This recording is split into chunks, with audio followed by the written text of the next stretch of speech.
Top quality और consistent performance के लिए सिर्फ सिल्वर पंप्स एंड मोटर्स, नाम याद रखना। તો આ બાજુ કડીમાં એક શિક્ષિકા સાથે ઠગાઈ કરવામાં આવી છે। કડીમાં એક શિક્ષિકા છે જેમની સાથે ઠગાઈ આચરવામાં આવી છે। વિવિધ સ્કીમમાં રોકાણના નામે શિક્ષિકા પાસેથી 6 કરોડ રૂપિયા પડાવ્યા છે। દેત્રોજના શોભાસણ ગામની પ્રાથમિક શાળાના શિક્ષકે ઠગાઈ આચરી। પોલીસ ફરિયાદ લેવા તૈયાર ન હોવાનો શિક્ષિકાનો આરોપ છે। થોડા સમય પહેલા આ જ શિક્ષક સામે 8 કરોડની ઠગાઈની ફરિયાદ થઈ ચૂકી છે, નોંધાવી ચૂકી છે। આજ શિક્ષક ફરિયાદ નોંધાવી ચૂક્યા છે।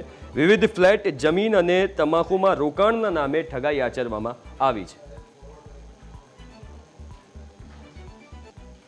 મારી સાથે 6 કરોડ 6,95,850 રૂપિયાનું ફ્રોડ થયેલ છે। કયા વ્યક્તિએ કર્યું છે તમને ખ્યાલ છે? પટેલ કનૈયાલાલ મણીલાલ પટેલ, રહેવાસી ધરતી સિટી કડી।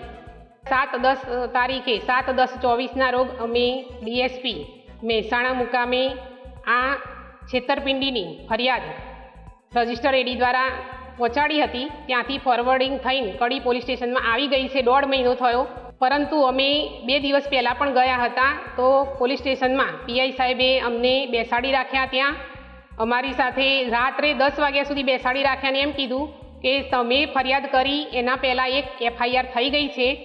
એ એફઆઈઆર 8 કરોડ રૂપિયાની હતી, એની વધારે એમાઉન્ટ હતી એટલે અમે એની એફઆઈઆર કરી દીધી છે, પરંતુ હવે તમારી ઓછી એમાઉન્ટ છે એટલે અમે તમારી એફઆઈઆર નોંધવા માટે તૈયાર નથી, કારણ કે અમે એક એફઆઈઆર નોંધી દીધી છે ઓલરેડી, એટલે હવે તમારી ફરિયાદ નોંધી શકીએ નહીં।